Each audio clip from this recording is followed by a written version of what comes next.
Most of us know Warren Buffett as one of the greatest investors of all time and the chairman of Berkshire Hathaway. But an instrumental part of Warren Buffett's success is his partner, Charlie Munger, who is the vice chairman of the company and Buffett's right-hand man. Charlie Munger was a lawyer and already a very successful investor before joining forces with Warren Buffett and creating what is known as the most successful business conglomerate in the world. So in this video, we are going over Charlie Munger's wisdom on money and investing. If you like videos about business, money, and investing, make sure to subscribe and hit the bell button to not miss any of our value-packed videos. And let's get started. Idea number 1. Big opportunities are few. Don't waste them. But what he said over and over again to his grandchildren, including my mother, was the real opportunities that come to you are few. It's a very fortunate life that is just bathed in opportunity all the way. Most people just get a few times when they can make a huge difference by seizing a huge activity. And he said, when you find one, my dear grandchildren, and you can clearly recognize it, he says, seize it boldly and don't do it small.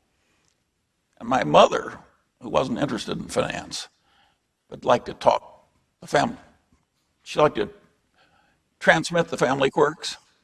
But of course, this guy was my soulmate. The great-grandfather I never knew. And of course, I totally adopted his point of view. And I must say it has worked wonderfully. And so I quit claim my great-grandfather Ingham's rule to you. Assume that your really major opportunities in life are going to be few. And when you get a Lollapalooza, for God's sakes, don't hang by like a timid little rabbit. Don't hang back. They aren't that many of the really big good ones. If you take the whole history of Berkshire Hathaway, if you take out the 20 best transactions, our record is a joke. Well, 20 best transactions over 40-some years, that's one every 2 years. And we work at it all the time. Life is not just bathing you in unlimited opportunities, even if you work at being able to find them and seize them. Idea number 2. Keep learning. The other great secret is that we're good at lifelong learning. Warren is so much better in some ways in his 70s and 80s than he was younger that it's almost awesome. If you keep learning all the time, you have a huge advantage. And we both just like it. And we have a wonderful group of friends. Really wonderful. From whom we can learn a lot. Yeah. Idea number 3. Don't try to predict the market. Warren and I have not made our way in life by making successful macroeconomic predictions and betting on our conclusions. Our system is to swim as competently as we can, and sometimes the tide will be with us and sometimes it will be against us. But by and large, we don't much bother with trying to predict the tides because we plan to play for the game for a long time. I recommend to all of you exactly the same attitude. It's kind of a snare and a delusion to outguess macroeconomic cycles. Very few people do it successfully, and some of them do it by accident. When the game is that tough, why not adopt the other system of swimming as competently as you can and figuring that over a long life you'll have your share of good tides and bad tides. Idea number 4. It doesn't have to be complicated. This business of controlling the costs and living simply, and that was the secret. How much money? Warren and I had tiny little bits of money.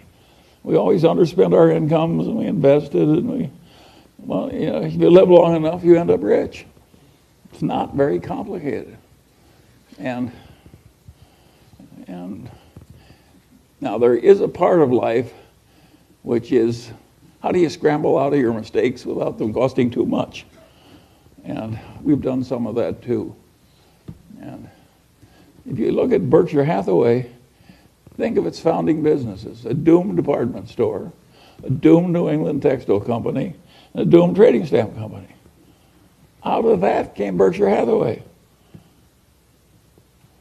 Now, we handled those losing hands pretty well, and we bought into them very cheaply.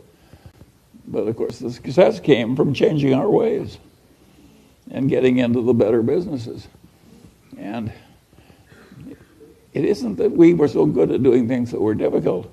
We were good at avoiding things that were difficult, finding things that are easy. Idea number 5, find great companies to invest in. That's the main secret of Berkshire.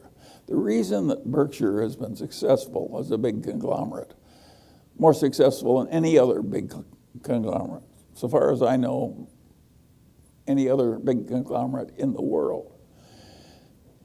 The reason it's been successful is we try and buy things that aren't going to require much managerial talent at headquarters. Everybody else thinks they've got a lot of managerial talent at headquarters, and that's a lot of hubris.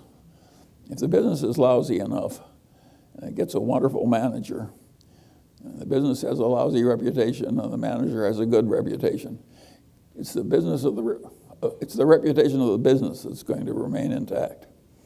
You can't fix these really lousy businesses. You can wring the money out, whatever comes in liquidation, and do something else with it. But most lousy businesses can't be fixed. But at the time, Warren that's what he was doing. And so how did you convince him? I helped him. He bought a windmill company in a little town in Nebraska. And Warren didn't know anything about running a windmill company. He bought it because it was cheap. Idea number 6, know your limits. I say over and over again, it's not a competency if you don't know the edge of it. You are a disaster if you don't know the edge of your own competency. Warren frequently says, I'd rather deal with a guy with an IQ of 130 who thinks it's 125 than a guy with an IQ of 180 that thinks it's 200. That second guy will kill you. And so it is very important to know the edge of your own competency. As you can see, acquiring knowledge and seizing those opportunities can set you up for life. I recommend the book Poor Charlie's Almanack, where you get to learn Charlie Munger's lessons for investing and for life. And to make it easier, you can check out this book with the sponsor of this video, Blinkist.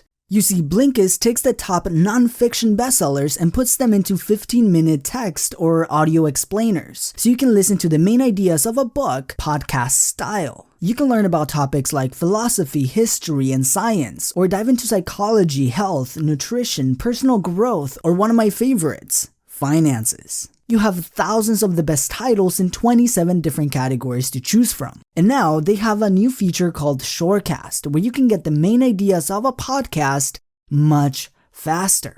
One of my favorite features of Blinkist is that I can download and listen offline. I personally love to travel, and being able to cover a couple of books while I'm traveling makes that time that I don't really do anything actually beneficial. Especially when I want to dive deep into a book, because with Blinkist you can download full-length audiobooks at a massive discount, up to 65% their retail value, which basically pays for itself. But right now, the first 100 people to click in the first link in the description of this video will get an entire week of premium access to Blinkist absolutely free. So join the 14 million users already using Blinkist and expand your knowledge with Blinkist.